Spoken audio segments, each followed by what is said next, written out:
ദാവീദിന് വേണമെങ്കിൽ ഈ ശിമെയി എന്ന ഒറ്റ വ്യക്തിയെ അവിടെ വെച്ച് തന്നെ കൊല്ലാനുള്ള അധികാരം ഉണ്ടായിരുന്നു. തൻ്റെ കൂടെ യോദ്ധാക്കളുണ്ട്.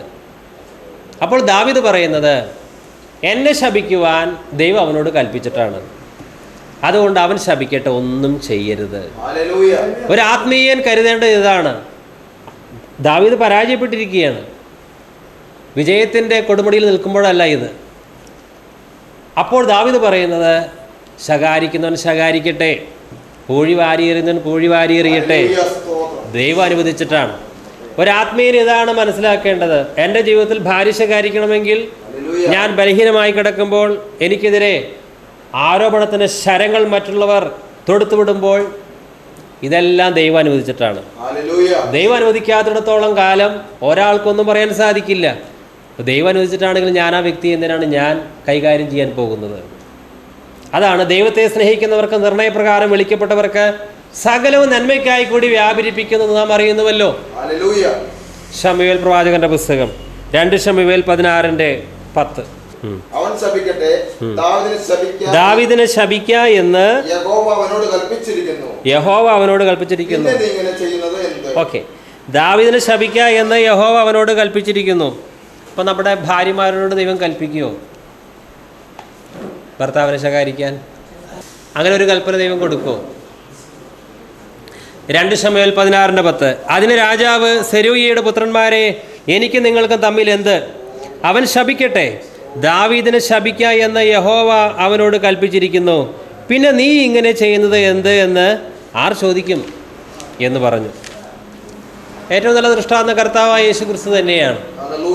കുരിശിൽ ബലഹീനനായി കിടക്കുകയാണ്. മാനസിക ദൃഷ്ടിയിൽ എല്ലാറ്റിനും കഴിവുള്ളവനാണ്. ഇപ്പോൾ കൈ ഉയർത്താൻ സാധിക്കുകയില്ല, നടക്കാൻ സാധിക്കുകയില്ല, ഒന്നും ചെയ്യാൻ സാധിക്കില്ല. നിസ്സഹായനായിട്ട് ഒരു മനുഷ്യൻ ക്രൂശിൽ തൂങ്ങിക്കിടക്കുകയാണ്. എന്തും പറയാം, എന്തും ചെയ്യാം. ബലഹീനമായ സാഹചര്യം മാനുഷികമായിട്ട് നോക്കുമ്പോൾ. എന്നാൽ കർത്താവ് എന്താണ് പറയുന്നത്? പിതാവേ, ഇവർ ചെയ്യുന്നത് അറിയാത്തതുകൊണ്ട് ഇവരോട് ക്ഷമിക്കണമേ. 2 കാര്യങ്ങളാണ് ആ സമയത്ത് നാം ചെയ്യേണ്ടത്. ഒന്ന്, നാം ബലഹീനമായ സാഹചര്യത്തിലൂടെ കടന്നു പോകുമ്പോൾ, വേദനയിലൂടെ കടന്നു പോകുമ്പോൾ, ആരെങ്കിലും നമുക്കെതിരായിട്ട് എന്തെങ്കിലും വേദനിപ്പിക്കുന്ന കാര്യങ്ങൾ ചെയ്താൽ അവരോട് ഹൃദയപൂർവ്വം ക്ഷമിക്കണം. മറ്റൊന്ന്, ദൈവം അനുവദിച്ചിട്ടാണ് അവൻ അല്ലെങ്കിൽ അവൾ എന്നെ ഈ സാഹചര്യത്തിൽ ഇങ്ങനെ ഇടപെടുന്നത്, അതുകൊണ്ട് ഞാൻ പ്രതികരിക്കുകയില്ല. ഇനി ദേഹിയെ മരിപ്പിച്ചിട്ടുണ്ടോ എന്നറിയാൻ മറ്റൊരു ടെസ്റ്റ്. നമുക്ക് ഉൾക്കൊള്ളാൻ പറ്റാത്തൊരാശയം ഒരാൾ നമ്മോടിങ്ങനെ പറഞ്ഞുകൊണ്ടിരിക്കുകയാണ്. നമ്മുടെ ഉപദേശത്തിന് വിരുദ്ധമായി മറ്റൊരാൾ നമ്മോടിങ്ങനെ പറഞ്ഞുകൊണ്ടിരിക്കുകയാണ്. അയാൾ പറയുന്നത് തികച്ചും തെറ്റാണ്.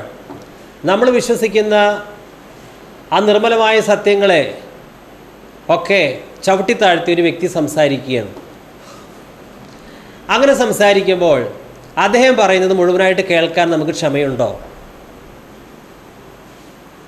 അപ്പോൾ നാം എന്തു ചെയ്യും? അദ്ദേഹം പറയുന്നത് തെറ്റാണ്, നമ്മുടെ വിശ്വാസത്തിന് നേരെ വിപരീതമായിട്ടാണ് സംസാരിക്കുന്നത്. അപ്പോൾ അദ്ദേഹം പറയുന്നത് ശാന്തമായിട്ട് കേൾക്കാനുള്ള ഒരു മനോഭാവം നമുക്കുണ്ടാകുമോ? ആ സമയത്ത് നാം എങ്ങനെ പ്രതികരിക്കും? ഇപ്പോൾ ഒരാൾ നമ്മെ ഫോൺ വിളിക്കുകയാണ്, നമ്മുടെ വിശ്വാസത്തിനെതിരായിട്ട് ഒരുപാട് കാര്യങ്ങൾ പറയുന്നത്. നമ്മൾ എന്ത് ചെയ്യും? എനിക്ക് കേൾക്കാൻ മനസ്സില്ല. നമുക്ക് വേണമെങ്കിൽ മൊബൈൽ ഫോണാകുമ്പോൾ എന്ത് ചെയ്യാം? കട്ട് ചെയ്യാം. അയാൾക്ക് പറയാനുള്ളത് കേൾക്കാനുള്ള ഒരവസരം നമ്മൾ കൊടുക്കുകയോ, എനിക്കിതൊന്നും കേൾക്കാനുള്ള സമയമില്ലാന്ന് പറഞ്ഞു മൊബൈൽ ഫോൺ ഓഫാക്കുക. എന്ത് നമ്മൾ ചെയ്യും? കേൾക്കേണ്ടതാണ്. യാക്കോബ് 1:19. പ്രിയ സഹോദരന്മാരെ, നിങ്ങളത് അറിയുന്നുവല്ലോ. എന്നാൽ ഏതു മനുഷ്യനും കേൾപ്പാൻ വേഗതയും സംസാരിപ്പാൻ സാവധാനതയും കോപത്തിന് താമസവും ഉള്ളവനായിരിക്കട്ടെ. ഏതു മനുഷ്യനും കേൾക്കാൻ വേഗത, സംസാരിക്കുവാൻ സാവധാനത. മറ്റുള്ളവർ പറയാൻ ആഗ്രഹിക്കുന്ന കാര്യങ്ങൾ കേൾക്കാൻ നമ്മൾ തയ്യാറാകണം. അവർ പറയുന്നത് ശുദ്ധ അസംബന്ധമായിരിക്കാം. മറ്റുള്ളവരോട് സൗമ്യതയിൽ അവരെ തിരുത്താൻ സാധിക്കണമെങ്കിൽ ആദ്യം അവർ പറയുന്നത് കേൾക്കാൻ നമ്മൾ തയ്യാറാകണം.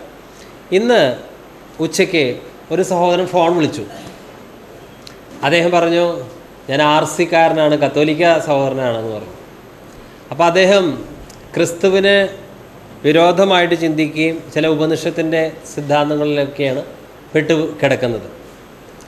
അപ്പോൾ അദ്ദേഹം വളരെ മോശമായ രീതിയിൽ കർത്താവായ യേശുവിനെ കുറിച്ച് ഇങ്ങനെ സംസാരിച്ചുകൊണ്ടിരിക്കുകയാണ്, വളരെ മോശമായ രീതിയിൽ.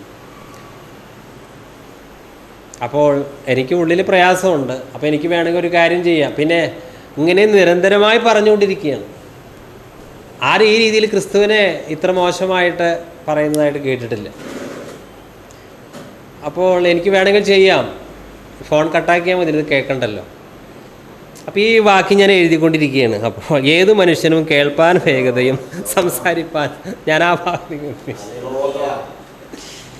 അപ്പോൾ ഇതിനു മുമ്പ് ചില അനുഭവങ്ങളൊക്കെ എനിക്ക് ഉണ്ടായിട്ടുള്ളതുകൊണ്ട് ചിലപ്പോൾ ചിലങ്ങൾ പറയുമ്പോൾ ഞാൻ അത്രയും തന്നെ ക്ഷമ കാണിച്ചിട്ടില്ല, ചിലപ്പോൾ അത് കട്ട് ചെയ്യാറുണ്ട് അപൂർവമായിട്ട്. അപ്പോൾ ഇതിങ്ങനെ പറഞ്ഞപ്പോൾ അദ്ദേഹം പറയട്ടെ, എത്രത്തോളം പറയുമെന്ന് ആണല്ലോ, അങ്ങനെ പറയട്ടെ, ഭയങ്കര ആവശ്യമുണ്ട് പറയാം. അപ്പോൾ ഞാനിങ്ങനെ അത് കേൾക്കുമ്പോൾ നമുക്ക് അസ്വസ്ഥതയുണ്ടെങ്കിലും നമ്മളത് ഒന്നും പറയാതെ കേൾക്കും. പക്ഷേ അത് കുറച്ച് കഴിഞ്ഞപ്പോൾ ആ ഫോൺ കട്ടായി, അദ്ദേഹത്തിന് ഫോൺ കട്ടായി. അപ്പോൾ അതിലും ദൈവത്തിൻ്റെ പ്രവൃത്തിയുണ്ട്. അദ്ദേഹത്തിന് ദൈവദൂഷണം പറയാനാണെങ്കിലും ദൈവം അനുവദിക്കുന്നിടത്തോളം അത് സാധിക്കുള്ളൂ. അതുകൊണ്ട് ഞാനൊന്നും പറഞ്ഞില്ല. പിന്നെ അദ്ദേഹത്തിന് ഫോൺ കട്ടായി, ആ ദൂഷണം അവിടെ അവസാനിപ്പിച്ചു. അപ്പോൾ നമ്മുടെ കൊച്ചു കാര്യത്തിലും ഈ വചനം നമ്മൾ കീപ്പ് ചെയ്യുകയാണെങ്കിൽ ദൈവം അവിടെ പ്രവർത്തിച്ചുകൊണ്ട്. അപ്പം അങ്ങനെയുള്ള ഒരു വ്യക്തിയോട് തർക്കിച്ചിട്ട് അവൻ്റെ വാദങ്ങൾ ന്യായീകരിക്കാൻ പോയാലൊന്നും പറ്റില്ല. ഒന്നാമത് എനിക്ക് അതിനുള്ള ജ്ഞാനവുമില്ല ആ സമയത്ത് പറയാൻ, അതിനുള്ള അത്ര വലിയ ബുദ്ധിവൈഭവമൊന്നുമില്ല. പിന്നെ ഒരു കാര്യം ചെയ്യാം, പറയുന്നത് കേൾക്കാം, ദൈവം പ്രവർത്തിക്കാം. പിന്നെ എന്തോ ഫോൺ കട്ടായി. അപ്പോൾ എന്ത് കാര്യത്തിലും നമ്മൾ കേൾക്കാൻ വേഗത ഉള്ളവരായിരിക്കണം. ഇങ്ങനെയുള്ള ഓരോ ടെസ്റ്റ് നമുക്ക് ദൈവം തരും ഓരോ കാര്യത്തിലും. നമുക്ക് സാധാരണ നമുക്ക് ഇഷ്ടമില്ലാത്ത കാര്യങ്ങൾ കേൾക്കാൻ താല്പര്യം ഉണ്ടാവില്ല. ഇഷ്ടമുള്ളത് കേൾക്കാൻ നമ്മൾ വേണമെങ്കിൽ മണിക്കൂറുകളോളം ഇരിക്കും.